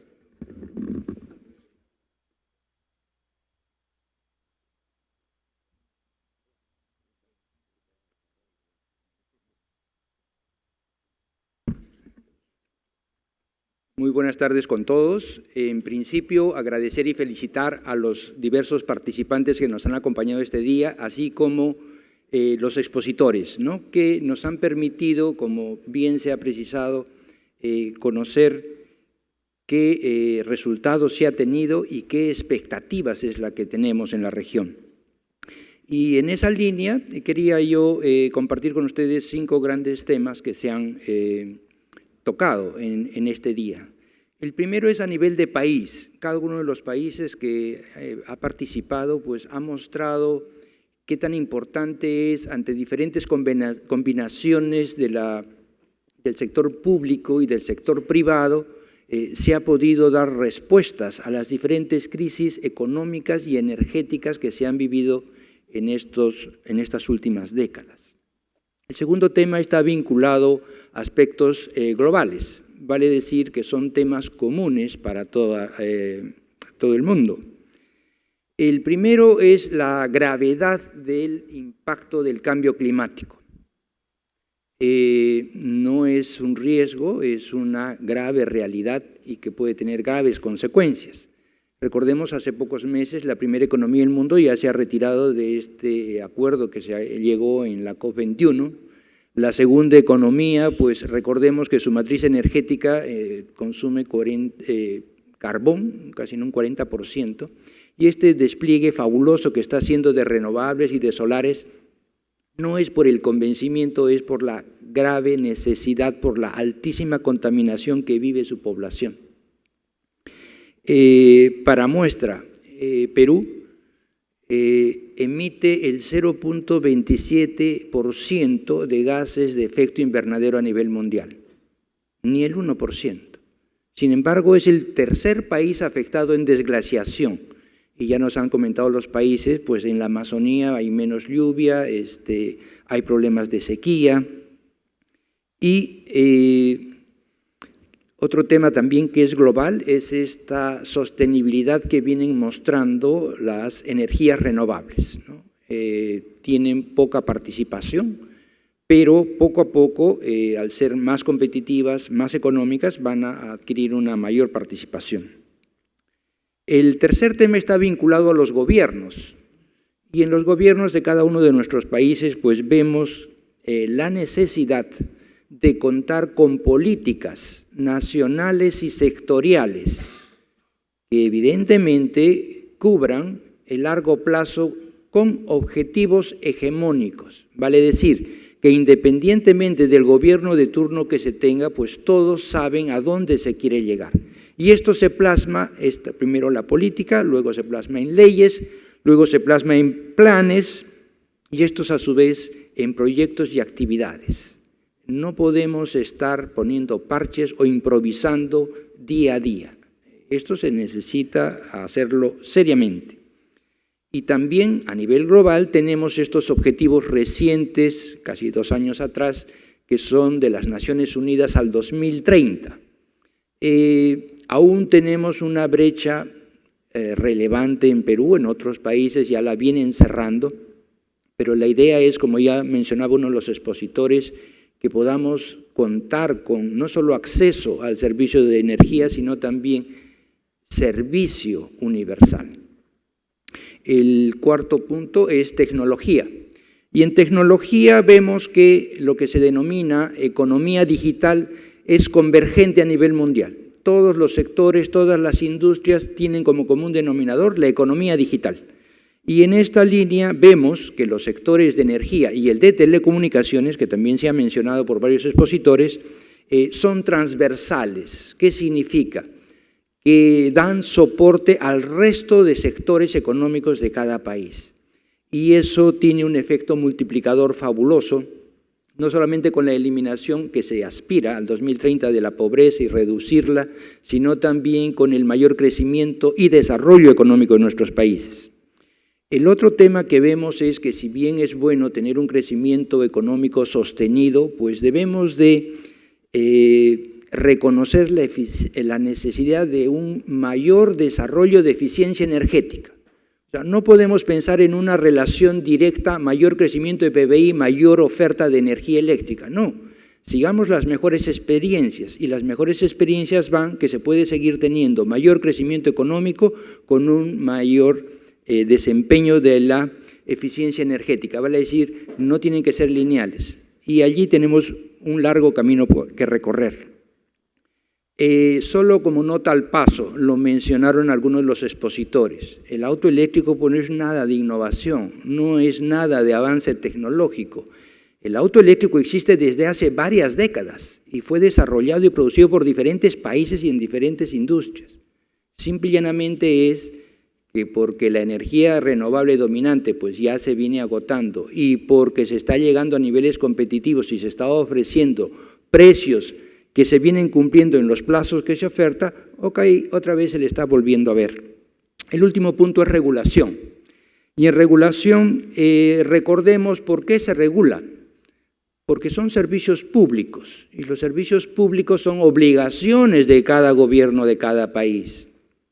Esto empezó en la década de los 80, en Reino Unido y en Estados Unidos. Y vieron que el método de retribución que había para la prestación de servicios públicos por tasa interna de retorno no es el más eficiente, no da incentivos a innovación y mejora tecnológica.